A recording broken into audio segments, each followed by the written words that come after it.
Can you analyze my language? Can you analyze my language? You seem confident. Can you analyze my language? Thank you. Anyways, I will come back to this question again at the end of my conclusion. Fellow Toastmasters, Ma'am Toastmaster, and the present, past, future guests, good afternoon to one and all. Today I stand before you to speak about myself.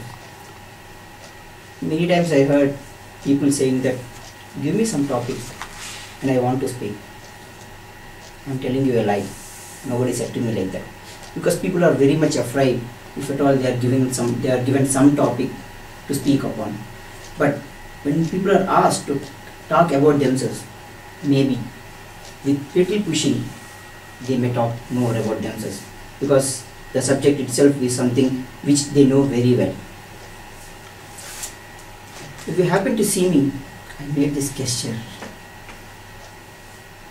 Ma'am Toastmaster rightly pointed out it's a signature of confidence. But let me tell you one thing. That also symbolizes what I am presently now. Why? Because when I thought about Icebreaker, and when I initially actually had given Icebreaker earlier also, that was very methodical, wherein I thought, okay, let me start with some base. And you know what is the base that I have taken? Very stupid. I have taken my resume as my base and I started preparing.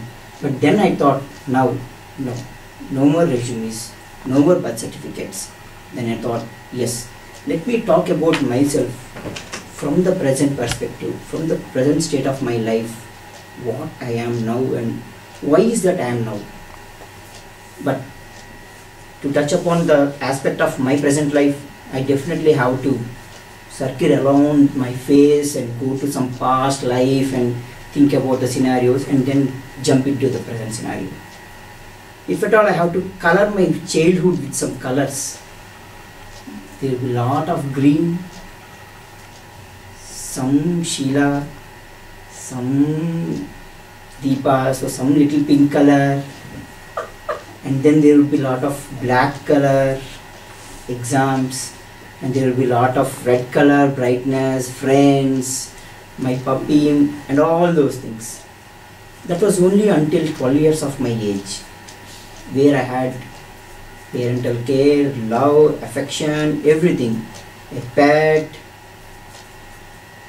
every Sunday morning, Mowgli, good chai by good chai, and all those funny stuff. But then something happened after 12 years.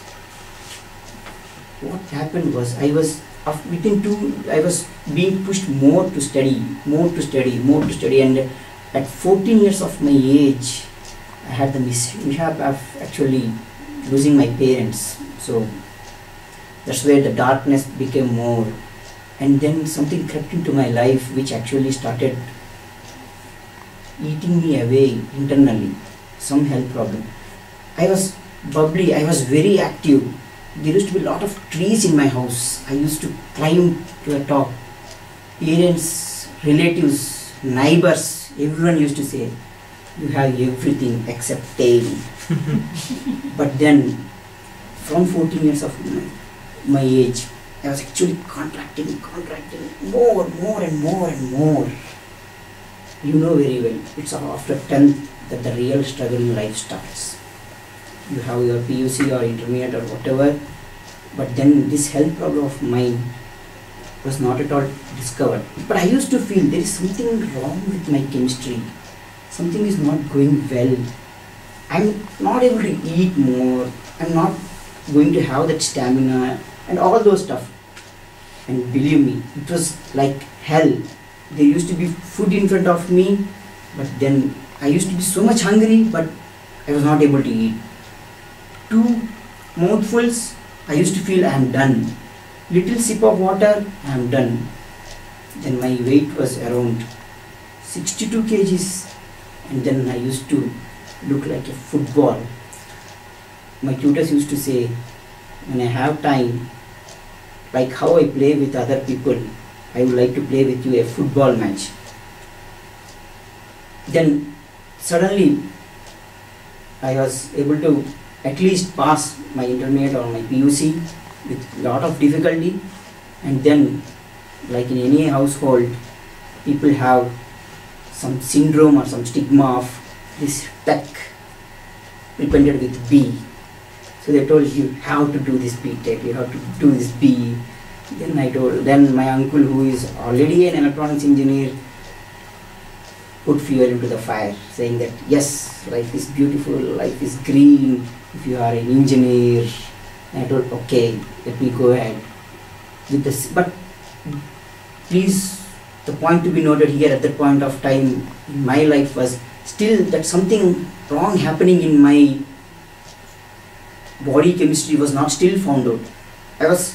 I used to read 10 to 20 pages, then maybe I used to remember only 2 paragraphs.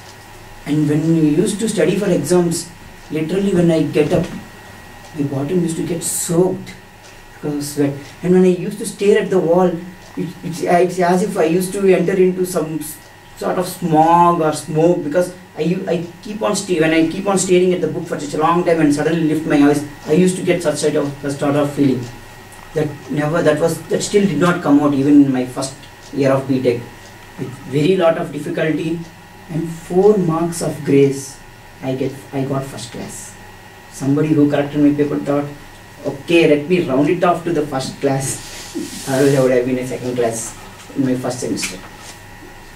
But in second year of my engineering, one of my caretaker in the place where I used to study, his son is a doctor. He identified, said that you have this problem, please have a checkup.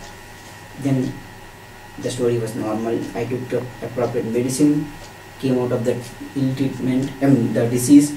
Then life was again on the tracks where I used to read and I used to remember, then to write exams well, not used to feel so much tension about my life. But then all these years of being contracted so much, the contraction has become such an enormous thing, like a white dwarf wherein it used to collapse on its own weight. I thought I would become a black hole. But then suddenly, after my engineering, one fine day, very timidly, I entered into a club. I saw people sitting around the same manner. One person standing in front of everyone and speaking something. I thought, maybe this will change me. And I very sheepishly went and sat at the very last row. And during table topic sessions, taking advantage of my height, I used to go behind a chair to be sure that nobody calls me. And I used to think, whip me to death, but please don't call me. That used to be my attitude. But then one day I cannot escape, because fate is like that. One of the members happened to be my relative. He told, see, that guy is my relative. So he pointed at something. Then I got my first speech to be spoken in front of everyone. And I really took 10 to 12 days of my time. And I was astonished at what I have done. I have literally written a poem on Sandeepa and Sheila. And finally I was able to stand before people and spoke on that day. Yes, that was the turning point in my life. The day I opened the windows of my brain, pumped in the information from my brain to my heart, and then made an effort to stand before people and speak my idea, life showed me a different way, different color of itself, and that never stopped until so many years. But in between there are breaks, but I'm very fortunate that there is something of the same sort in Cisco, where I actually, because when I entered, there were a couple of people who asked me, are you coming from campus? But yes, for something which you love, traveling a long distance, doesn't matter. Over to you, man.